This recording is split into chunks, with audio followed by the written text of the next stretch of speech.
তো হে ভিউয়ার্স, কেমন আছেন সবাই? আশা করব সবাই ভালো আছেন। তো আজকে আমরা এক্সপ্লেন করছি স্টিং মুভিটা। আর এই মুভিটা বানানো হয়েছে খুবই ভয়ঙ্কর একটা গল্প নিয়ে। আসলে যারা হরর মুভি দেখতে পছন্দ করেন, এটা তাদের জন্য একটা মাস্ট ওয়াচ মুভি। তো এই জন্য আমি বলবো ভিডিওটা শেষ পর্যন্ত দেখার জন্য, আর নয়তো অনেক কিছুই মিস করে ফেলবেন। তো চলুন কথা আর না বাড়িয়ে শুরু করি আজকের ভিডিও। তো এই গল্পের শুরুতে আমরা দেখতে পারি হেলগা নামের একটা মহিলাকে। আসলে এই মহিলার ভুলে যাওয়ার একটা রোগ আছে। তবে আজকে যখন সে তার বাসায় বসেছিল, তখন সে হঠাৎ করেই তার এসির ভেন্টের মধ্যে থেকে শুনতে পারে একটা ভয়ঙ্কর রকমের আওয়াজ আসছে। এই জন্য সে দৌড়ে গিয়ে অ্যানিমেল সেন্টারে কল দিয়ে দেয়, আর জলদি ফ্র্যাঙ্ক নামের একটা লোক তার ঘরের মধ্যে এই জিনিসটা চেক করতে আসে। ফ্র্যাঙ্ক এসে দেখতে পারে এসির ভ্যান্ট দিয়ে পানি পড়ছে। এরপর সে হেলগার সাথে গিয়ে মিট করে, আর তাকে সে জিজ্ঞেস করে যে একটু আগে আমার টিমের কয়েকজন মেম্বার এখানে এসেছিল চেক করার জন্য, কিন্তু এখনও তারা ব্যাক করলো না। আসলে তারা গেল কোথায়, হয়েছেটা কি? তবে হেলগার যেহেতু একটা ভুলে যাওয়ার রোগ আছে, এই ভুলে যাওয়ার রোগের জন্য সে কিছুই মনে করতে পারে না। আর এই জন্য ফ্র্যাঙ্ক তার রুমের মধ্যে গিয়ে সেই অদ্ভুত আওয়াজ আসার কারণটা একটু চেক করার ট্রাই করে। তবে যখনই সে ভেন্টের কাছে যায়, তখন সে দেখতে পারে ভেন্ট দিয়ে রক্ত বেরোচ্ছে। আর যখনই সে এটা চেক করতে কাছে যায়, তখন সে পুরোপুরি শকড হয়ে যায়। সে দেখতে পারে তারই টিমের একটা মেম্বারকে মেরে এখানে ফেলে রাখা হয়েছে, আর তার রক্তগুলোই ঘরের মধ্যে ছড়িয়ে ছিটিয়ে আছে। এটা দেখার পরে সে প্রচণ্ড ভয় পেয়ে যায়, আর সে নিজেও দৌড়ে পালিয়ে যাওয়ার ট্রাই করে। তবে তখন হঠাৎ করেই কেউ একজন তাকে পেছন থেকে টেনে তাকেও সেই ব্যান্ডের মধ্যে নিয়ে যায়। যদিও এটা দেখার পরে হেলগা প্রচণ্ড ভয় পেয়ে যায়, আর সে প্রচণ্ড ভয়ে কাঁপা শুরু করে। তবে যেহেতু তার ভুলে যাওয়ার একটা রোগ আছে, এই জন্য একটু পরেই সে সমস্ত ব্যাপারটা ভুলে যায়, আর আবারও নর্মাল বিহেভ করা শুরু করে। তবে একটু পরে সে আবারও ভেন্টের মধ্য থেকে অদ্ভুত একটা শব্দ শুনতে পারে, যেটা শোনার পরে সে আবারও ভয় পেয়ে যায়। আর তখন আমরা দেখতে পারি যে আজ থেকে 4 দিন আগে আকাশ থেকে একটা আগুনের গোলা এসে এই বিল্ডিংয়ের মধ্যে পড়েছিল, যেই আগুনের গোলাটা একটা মাকড়সার জন্ম দিয়েছিল। আসলে এই পুরো বিল্ডিংটা হচ্ছে হান্টার নামের একটা মহিলার, যে কিনা হেলগার আপন বোন ছিল। আর তখন এদিকে আমরা দেখতে পারি হেলগার নাতি শার্লেট চলে আসে হান্টারের ঘরের মধ্যে। আসলে সে তার পুতুলের কালেকশনগুলো চুরি করতে এসেছিল। তবে যখন সে ঘরের মধ্যে সার্চ করছিল, তখন সে সেখানে এই মাকড়সাটা পেয়ে যায়। এই জন্য সে একটা ম্যাচের বক্সের মধ্যে মাকড়সাটাকে বন্দি করে সেটাকে তার রুমের মধ্যে নিয়ে আসে। তার রুমের মধ্যে এনে সে এটাকে একটা কাচের ডিব্বার মধ্যে বন্ধ করে দেয়। তবে তখনই এখানে তার সৎ বাবা ইথার চলে আসে। আসলে ইথারের কাছে হান্টার তার সম্পর্কে একটা কমপ্লেন করেছিল। সে শার্লেটকে বোঝানোর ট্রাই করে যে লুকিয়ে লুকিয়ে কারো ঘরের মধ্যে ঢোকাটা একেবারেই উচিত না। সো প্লিজ তুমি এমনটা ভবিষ্যতে আর করবে না। তবে শার্লেট তার কোনো কথাবার্তা শুনতে চায় না, কারণ শার্লেট তাকে তার বাবাই মনে করে না। তবে তখনই শার্লেটের মা হেদার এখানে চলে আসে, যে কিনা তার ছোট্ট একটা বাচ্চা লিয়ামকে কোলে নিয়েছিল। এখন হেদার শার্লেটকে লিয়ামকে দেখাশোনা করার দায়িত্ব দিয়ে সে নিজে চলে যায় বাইরে একটা কাজের জন্য। আর যখন শার্লেট ঘরের মধ্যে বসে বসে বড় ছিল, তখন তার সামনে একটা বড় পোকা চলে আসে। এই জন্য সেই পোকাটাকে নিয়ে সেই মাকড়সাটাকে খাওয়ার জন্য দেয়। আর আমরা দেখতে পারি এত বড় একটা পোকা এত ছোট একটা মাকড়সা একবারেই খেয়ে ফেলে। এই ব্যাপারটা দেখার পরে শার্লেটও প্রচণ্ড শক্ট হয়ে যায়। এই জন্য সে এটার নাম দেয় স্টিং। তো এরপরে রাতের বেলায় ইথার আবারও শার্লেটের রুমের মধ্যে যখনই আসে, তখন সে ডিব্বার মধ্যে এই মাকড়সাটাকে দেখতে পারে। এত অদ্ভুত একটা মাকড়সা সে আগে কখনোই দেখতে পায়নি। এই জন্য সে একটু কিউরিয়াস হয়ে যখনই ডিব্বাটা খুলতে যায়, তখনই এখানে শার্লেট এসে তার মনোযোগটা অন্যদিকে নিয়ে নেয়।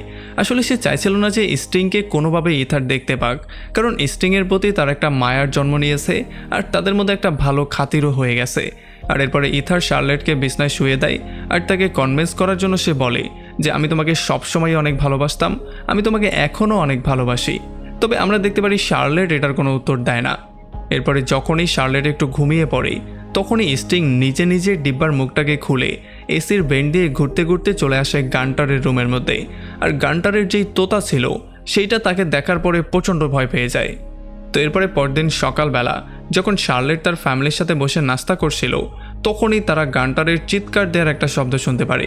আর যখন তারা দৌড়ে চেক করতে যায়, তখন তারা দেখতে পারে গান্টারের তোতাটাকে কেউ একজন ভয়ঙ্করভাবে খুন করেছে। আর একটু পরে যখনই ফ্র্যাঙ্কে সেটা চেক করে, তখন সে বলে যে একটা তোতাকে কোনো মানুষ এমন ভয়ঙ্করভাবে খুন করতে পারে না। এই জন্য সে ভ্যান্টের মধ্যে একটা ওষুধ মেরে দেয়, যাতে করে যেই কোনো পোকামাকড়ই থাকুক না কেন সেটা যেন সেখানেই মারা যায়। তো এরপরে যখন শার্লেট তার রুমের মধ্যে ছিল, তখন সে পাশে স্টিংকে নিয়েই বসেছিল। আসলে স্টিংও সেই তোতাটাকে মারার পরে চুপচাপ এই বোতলের মধ্যে এসে নিজেকে লক করে নিয়েছে।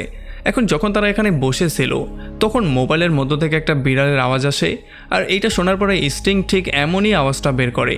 আর এইটা দেখার পরে শার্লেট পুরোপুরি শকড হয়ে যায়, সে বুঝতেই পারছিল না হচ্ছেটা কি।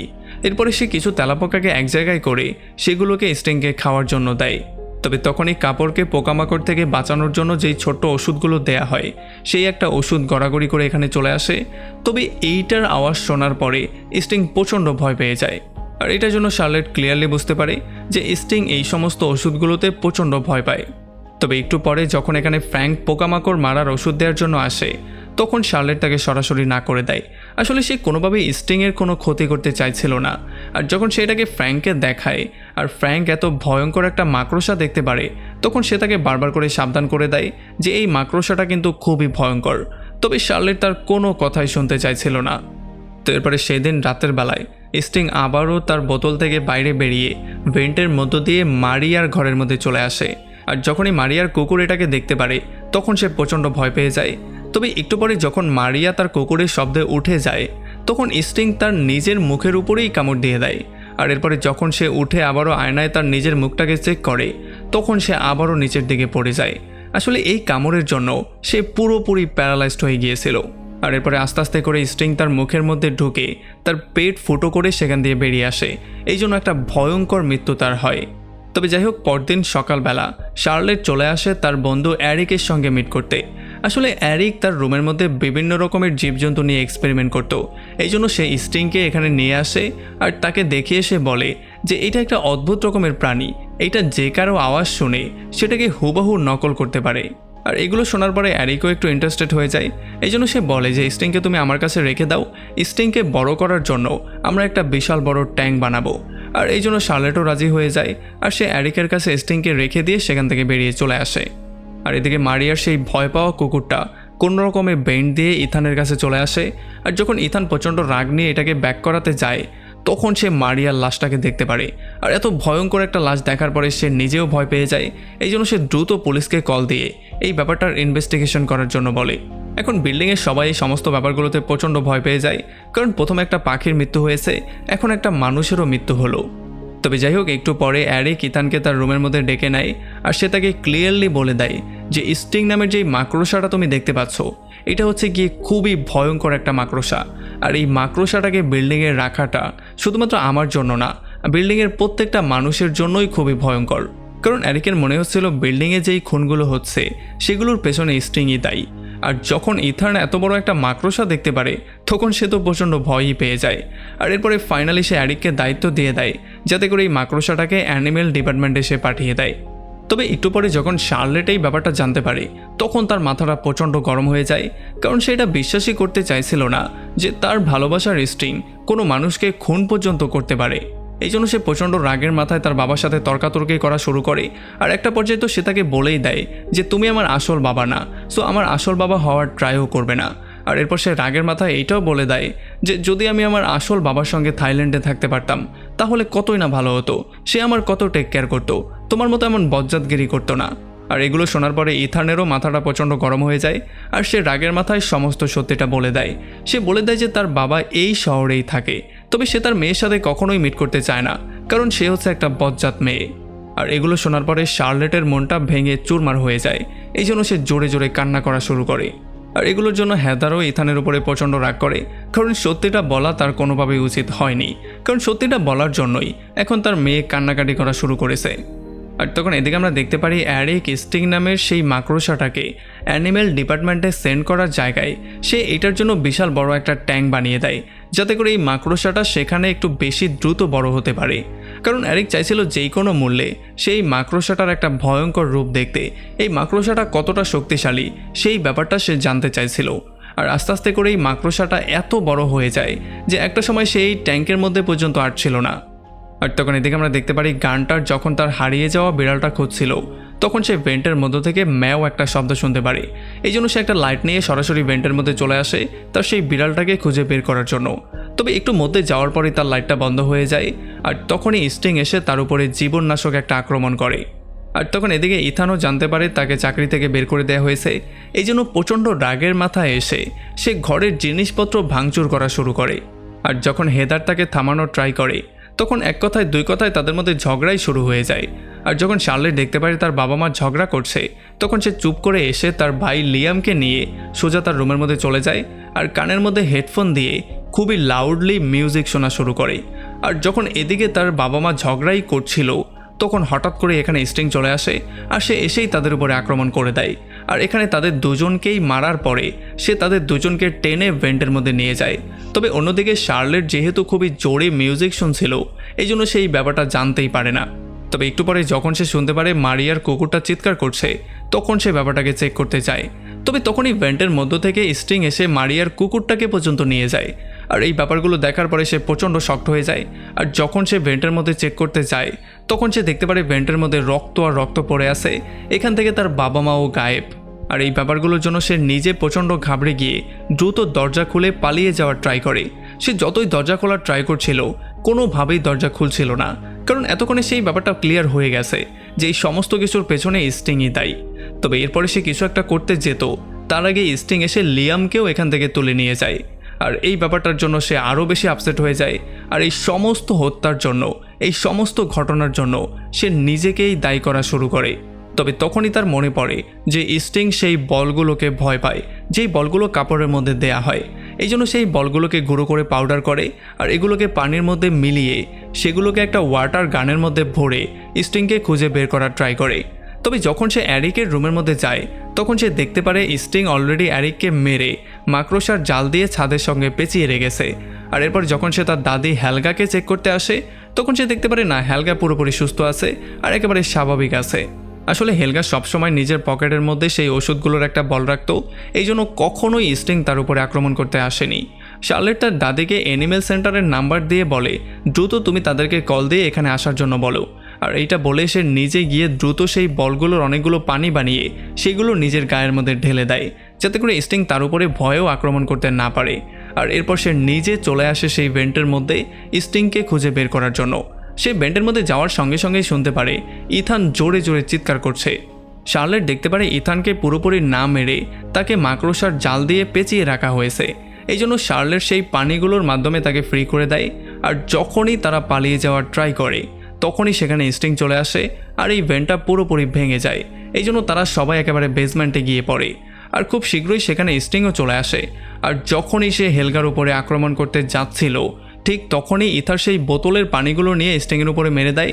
এই জন্য স্টিং প্রচণ্ড ভয় পেয়ে সেখান থেকে পালিয়ে যায়। তবে খুব শীঘ্রই তারা বুঝতে পারে যে তারা দুজনও সেই বেসমেন্টের মধ্যেই আটকা পড়ে গেছে, কারণ এখান থেকে তারা কোনোভাবেই আর বেরোতে পারবে না, কারণ তাদের কাছে না চাবি আছে, না তাদেরকে কেউ সাহায্য করতে আসতে পারবে। এখন এই সমস্ত ব্যাপারগুলোর জন্য শার্লেট নিজেকেই দায়ী করছিল আর সে প্রচণ্ড জোরে জোরে চিৎকার করছিল। আর সে বারবার করে তার বাবাকে বলছিল এই সমস্ত ব্যাপারগুলোর জন্য আমিই দায়ী।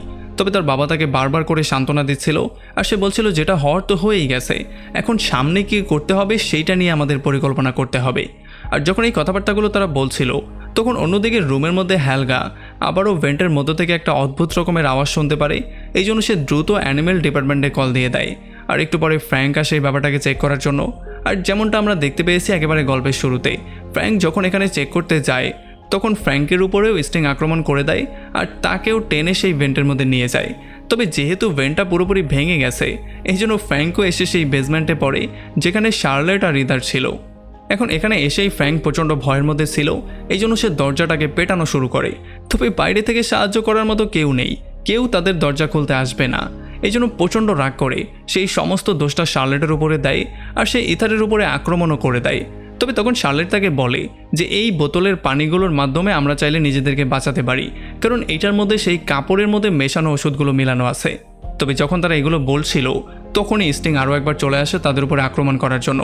আর এইটা দেখার পরে ফ্র্যাঙ্ক তার হাতে থাকা গানটা দিয়ে 2-3টা শ্যুট যখন তার উপরে করে, তখন এই শ্যুটগুলো করার জন্য স্টিং কোনোভাবেই তো একটু আহত হয়ে যায়। তবে এখান থেকে পানির পাইপটাও লিক হয়ে যায়, এই জন্য তাদের গায়ে পানি পড়া শুরু করে। আর এই পানির জন্য তাদের গায়ে যে ওষুধগুলো লাগানো ছিল সেগুলো ধুয়ে মুছে পরিষ্কার হয়ে যায়। আর এই সুযোগের সদ্ব্যবহার করে স্টিং আবারও রুমের মধ্যে চলে আসে আর এইবার সে ফ্র্যাঙ্কের উপরে আক্রমণ করে ফ্র্যাঙ্কের নির্মম একটা মৃত্যু দেয়।